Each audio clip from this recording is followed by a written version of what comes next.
P T I کی government نے initiative لیے تھے ڈیمز بنانے کے, اور 300 ڈیم تھے آئی گیس, جی چھوٹے ڈیمز اور وہ چھوٹے بڑے ڈیمز جو بھی. جی تو مجھے تو وہ نظر نہیں آ رہے, اگر ہیں تو آپ میری کریکشن کر لیں, مجھے تو وہ نظر نہیں آ رہے اس طرح سے. اس کے علاوہ بھی جو آج دیکھیں ابھی جو پاکستان کے حالات ہیں یہ دن بدن مزید بدتر ہوں گے, کیونکہ پاکستان کلائمیٹ چینج کا شکار ہوا ہے. یہ ایسا ملک ہے جو بدقسمتی سے, جس کا قصور بھی کوئی نہیں ہے. پاکستان میں جو کلائمیٹ چینج کی جو اثرات آ رہے ہیں اس کا پاکستان کا اس میں کوئی کنٹریبیوشن بھی نہیں ہے. اب جیسے یہ کلاؤڈ برسٹ ہو رہے ہیں, اسلام آباد E11 میں ہوا, تو یہاں پہ تو ڈیم تو نہیں بچا سکتا اس کو. فلیش فلڈز ہیں, بارشوں سے بارش زیادہ ہوگی, پانی زیادہ آئے گا, آپ کا ڈرینیج سسٹم جو ہے وہ اس کو سپورٹ نہیں کر رہا. پرانے پلاننگ پہ آپ کے ڈرینیج سسٹم ہے, تو جب زیادہ پانی آئے گا تو وہ رکے گا اور وہ سیلابی صورتحال اختیار کرے گا, زیادہ پانی آئے گا. ایگزیکٹلی. تو اس طرح سے جدھر بھی کلاؤڈ برسٹ ہوں گے یا جدھر بھی بارشیں زیادہ ہوں گی, آگے اور بھی زیادہ آگے ٹمپریچر بڑھے گا, گلیشیئر جو ہیں وہ میلٹ ہوں گے. جب گلیشیئر میلٹ ہوں گے تو ظاہر سی بات ہے وہ کہاں جائیں گے, تو وہ اور پانی آئے گا تو وہ سیلابی صورتحال نہیں. ڈیمز تو ہے نہیں جو اوپر روک لیں پانی اور تھوڑا تھوڑا کر کے پانی ہم چھوڑیں تاکہ نقصان تھوڑا تھوڑا ہو. تو وہ جس سپیڈ میں پانی آئے گا وہ نیچے اترتے اترتے جو اس کے راستے میں آئے گا وہ لے جائے گا. اور یہ جو کلائمیٹ چینج کا امپیکٹ ہے یہ ایک irreversible ہے اور دوسرا انکنٹرولیبل ہے. یہ کنٹرول نہیں ہو سکتا. دیکھیں آپ کے ملک میں اتنی تیزی سے ڈیفارسٹیشن ہو رہی ہے. فارسٹیشن جو ہے this is one of the factors کہ آپ کلائمیٹ چینج کو سپورٹ کر سکیں اس کی پریونشن میں یا اس کی میٹیگیشن میں. پریونشن تو خیر بہت آگے کی سٹیج ہے, میٹیگیشن میں سو آپ کی جو فارسٹیشن ہے وہ ہے ہی نہیں.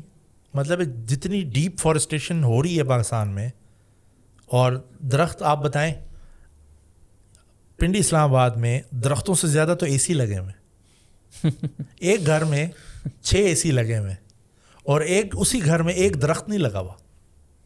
تو آپ مجھے یہ بتائیں کہ جو ایک AC جو ہے وہ جو گرم ہوا باہر پھینکتا ہے اور جو جس ٹھنڈی ہوا میں ہم بیٹھتے ہیں جو انجوائے کرتے ہیں, تو اس کا امپیکٹ کدھر جائے گا. تو وہ جو 6 AC گرم ہوا باہر پھینکتے ہیں, ایک درخت بھی ان کو کنٹرول کرنے کے لیے نہیں ہوتا اس گھر میں. تو AC بڑھ گئے ہیں, درخت کم ہو گئے. اور اسی طرح سے جو ہے جتنے بھی اگر دیکھیں پانی کو اگر کچھ چیز روک سکتی ہے وہ ڈیم یا درخت. جتنی ڈیپ فارسٹیشن ہوگی پانی کو روکنے میں مدد دیں گے, اور پھر کیا ہوگا کہ آپ کا جو ٹمپریچر ہے اس کو کنٹرول کیا جا سکتا ہے فارسٹیشن سے. یہاں پہ تو سوسائٹیاں بن رہی ہیں. ہمارے ملتان میں ایک رپورٹ دیکھ رہا تھا کہ وہ آموں کے باغ تھے, تو وہ DH ہے, وہ اس پہ تو سوسائٹی بن گئی. آم کے باغ کدھر گئے؟ وہ DH ہے سر. وہ سر آم لگے ہوئے ہیں نا 5 پاؤنڈ لے کے. اس سیزن میں آپ نے آم کھایا؟ آم کھائے گا. اس سیزن میں آم ہی نہیں تھے, بہت کم ہو گئے آم کی. وہ ورائٹی نہیں, آم کی ورائٹی کم ہو گئی. ایک سندڑی آیا سندھ سے اور ملتان سائڈ جنوبی پنجاب سائڈ سے. ابھی جو سیلاب آیا ہے تو ابھی تو آپ آگے 10 سال تک شاید جس قسم کا سیلاب آیا ہے, جس قسم کے اس نے ایگریکلچر لینڈز تباہ کی ہیں, تو ابھی میں پریڈکٹ کر رہا ہوں کہ اگلا جو رمضان ہے وہ ہمارے لیے بہت ٹف ہوگا. ہمارے لیے گندم کا بحران ہوگا, ہمارے لیے آٹے کا بحران ہوگا, سبزیوں کا بحران ہوگا. ٹماٹر نہیں ملے گا آپ کو, پیاز نہیں ملے گا. یہ بہت بڑے بڑے آپ کے پاس جو ہے وہ کرائسس ابھی آنے ہیں. اور آپ امپورٹ کریں گے, ظاہر سی بات ہے مہنگی امپورٹ ہوگی تو مہنگائی بھی شوٹ کرے گا. غریب بندہ کیا کرے گا؟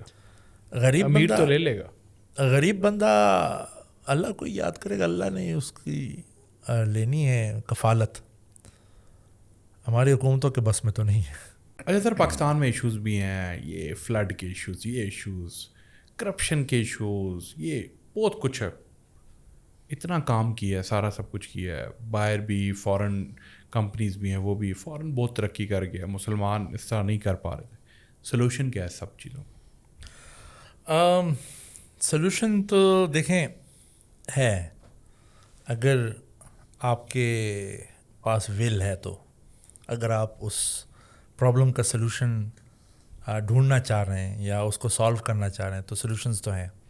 سلوشنز ہیں کہ سب سے پہلے گورنمنٹ کی پرائیورٹی, اور جہاں تک یہ کلائمیٹ چینج اور اس کی اڈیپٹیشن کے حوالے سے ہے تو گورنمنٹ کو اس کو ایک کلائمیٹ ایمرجنسی لگا کر اور سیریس طریقے سے اس کو ہینڈل کرے. اور ہینڈل کرنے کے طریقہ کار یہ ہیں کہ فورن فنڈنگ, فورن ایکسپرٹس, آپ کے لوکل ایکسپرٹس, یہ سب مل کے ایک میٹیگیشن پلانز بنائیں, کمیونٹی کو انوالو کریں. جس طرح کہ ابھی لیسن لرنز, ہمارے سب سے بڑا ایشو یہ ہے کہ ہمارے جو لیسن لرنز ہوتے ہیں ان کو ہم ہمیشہ اگنور کر دیتے ہیں. اب خدا نخواستہ 2026 میں جیسے کہ چیئرمین NDMA نے بتایا کہ 26 کا جو سال ہے وہ 25 سے زیادہ سخت ہوگا, بارشیں زیادہ ہوں گی. جب بارشیں زیادہ ہوں گی تو پانی بھی زیادہ آئے گا, تو پانی انہی جگہوں میں دوبارہ واپس آئے گا جن جگہوں میں سے ابھی گزر کے گیا. تو یہاں اس کو میٹیگیٹ کرنے کے لیے گورنمنٹ کیا لے گی ایکشنز, کس پرائیورٹی سے لے گی, یہ بہت ضروری ہے. سو سلوشنز جو ہیں وہ ہمیشہ فارن فنڈنگ سے تو رائے نہیں. فارن فنڈنگ تو جسٹ ایک سائیکل کے لیے آتی ہیں, ایک ٹائم سپین کے لیے آتے ہیں, اس کے بعد وہ ایگزٹ کر جاتے ہیں. سو پیچھے رہ جاتی ہے عوام اور حکومتیں. تو اب دیکھنا یہ ہے کہ حکومت اس کو کس نیچر سے لیتی ہے. اس کا فارسٹریشن ایک بہت بڑا سلوشن ہے کہ آپ ڈیپ فارسٹریشن کی طرف جائیں, آپ جو اربنائزیشن ہے اس کو پلان طریقے سے لے کر جائیں. ان پلان اربنائزیشن پہ جو ہے وہ آپ مزید پالیسی سخت کر دیں, قوانین سخت بنا لیں. دریاؤں کے جتنے بھی جو بیڈز ہیں آپ ان کو سیکیور کر لیں. نو کنسٹرکشن زونز بنائیں. اس کے علاوہ جتنے بھی آپ کے پاس ریسورسز ہیں ان میں رہتے ہوئے آپ کمیونٹیز کو آپ اپنے ساتھ انگیج کریں.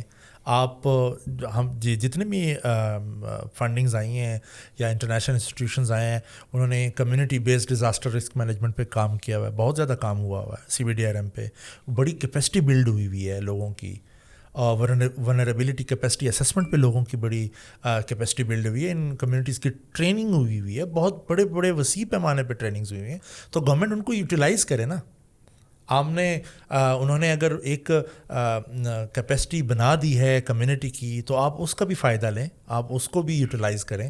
Community as a stake holder آپ ساتھ لیں, پالیسیز آپ سخت کر لیں, قوانین آپ سخت بنا لیں, تو سلوشن ہو سکتا ہے. بٹ اگین آپ کی ڈپینڈ کرتا ہے کہ آپ کی پرائیورٹی کیا ہے. آپ کی پرائیورٹی گورننس ہے, آپ کی پرائیورٹی جسٹ آپ کی ٹائم گزارنا ہے, 5 سال 3 سال 4 سال حکومت کے کرنے اور چلے جانا ہے, یا لانگ ٹرم پالیسیز بھی کچھ ہوں. سو اس وقت جو سلوشن ہے وہ ایک شارٹ ٹرم سلوشن ہے اور ایک مڈ ٹرم ہے اور ایک لانگ ٹرم ہے. ڈیفارسٹیشن جو ہے, جو فارسٹریشن سلوشن ہے وہ long term, mud and long term ہے. جو شارٹ ٹرم ہے وہ یہ ہے کہ آپ اس کے لیے قانون سازی کریں, ریورز کے بیڈز کو جو ہے وہ آپ سیکیور کریں. آپ جتنے بھی واٹر چینلز ہیں, جو ڈرینیج چینلز ہیں, اب ان کو کلیئر کریں, ان کو ایکسپینڈ کریں.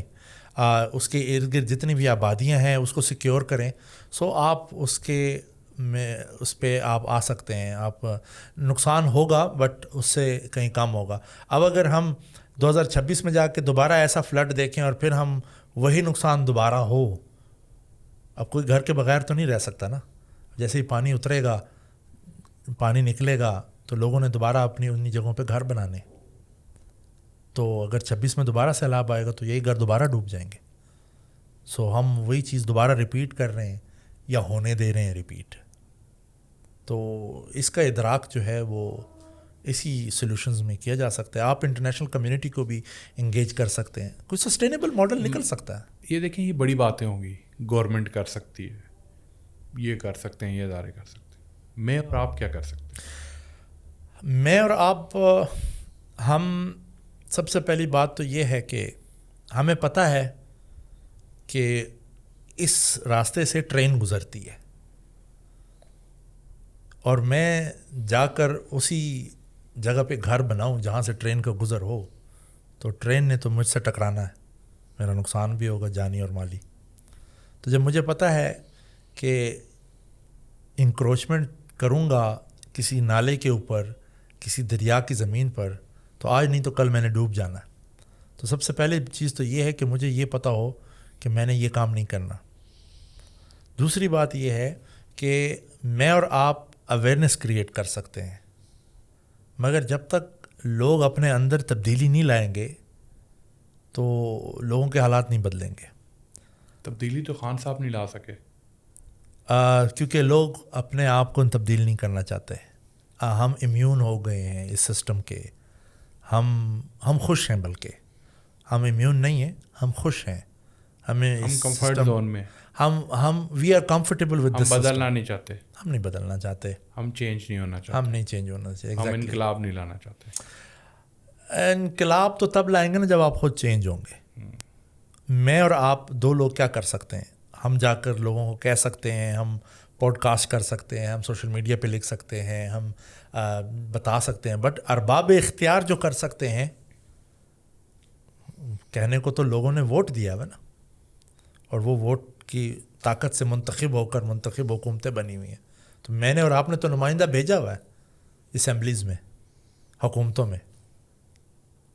تو اگر وہ ہمیں الاؤ کریں گے کہ ہم دریاؤں کے بیڈوں پہ سوسائٹیز بنائیں گے، واٹر چینل پہ ہم انکروچمنٹ کریں گے، پلازاز بنائیں گے، تو پھر ہم تو بنائیں گے نا.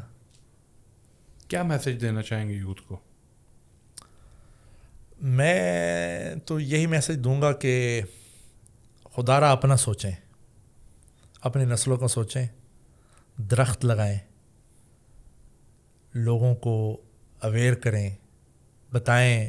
ہماری کمیونٹیز بہت اویئر ہیں، خاص طور پر یہ جو ڈیزاسٹر. سمجھا آپ کہیں گے کہ باہر بھاگ جائیں. باہر جانے کا نہیں، یہ کوئی حل نہیں ہے. میدان جنگ سے جو فرار ہوتے ہیں ان کو نہ غازی کہا جاتا ہے، نہ شہید کہا جاتا ہے، ان کو بگوڑا کہا جاتا ہے. تو ڈٹیں، اپنے ملک میں رہیں، اور اپنے ملک کا، یہ ہمارا ملک ہے. ہمارا ملک تو ابھی تک بگوڑے چلا رہے ہیں، کیونکہ جو ریمیٹنس اس ملک میں آ رہی ہے وہی اس ملک کو چلا رہی ہے. حالات بدلیں گے انشاءاللہ. آپ نے امید رکھنی ہے، اور اللہ سے امید رکھنی ہے، اور آپ نے کسی انسان سے امید نہیں لگانی، ہم نے اللہ سے امید رکھنی ہے. اور آپ جب تک خود نہیں بدلیں گے تب تک یہ حکمران جتنے بھی ہماری ایلیٹ سوسائٹی ہے یا رولنگ ایلیٹ ہے، یہ بھی تو ہمارے سوسائٹی کا حصہ ہے نا. یہ کوئی باہر سے تو نہیں ہے، کوئی چائنا کوئی رشیا سے تو نہیں آ کے ہمارے پہ ہم نے منتخب کیا ہوا ہے، ہمارے ہی لوگ ہیں. تو جب ہم بدلیں گے اور ہم اپنی سوسائٹیز کو بدلیں گے تو پھر ہم میں سے ہی لوگ، بدلے ہوئے لوگ جا کر رول کریں گے. I think thank you very much for your time. Thank you. بڑا اچھا لگا اور بڑے مزے کی گفتگو تھی، ڈفرینٹ اینگلس پہ ٹچ کیا، اور آئی ہوپ کہ آڈینس کو ابھی تک پسند آئے گا. اور اگر آپ کا اس حوالے سے، اگر آپ ابھی تک یہ پوڈ کاسٹ دیکھ رہے ہیں اور آپ کا کسی حوالے سے کوئی کویشچن ہے، کچھ ہے، تو ہمیں ضرور بتائیے گا. ہمیں ضرور لائک اور سبسکرائب کیا کریں، اور ہمیں، تاکہ ہم آگے سے آگے اچھا سے اچھا کانٹینٹ بنا سکیں. کوشش ہم کر سکتے ہیں، باقی انشاءاللہ جو کرنے والا ہے وہ اللہ. اور امپورٹنٹ چیز یہ ہے کہ توکل کرنا سیکھیں. تھینک یو جی. Thank you very much. بہت بہت شکریہ فہد بھائی. Thank you. Thank you.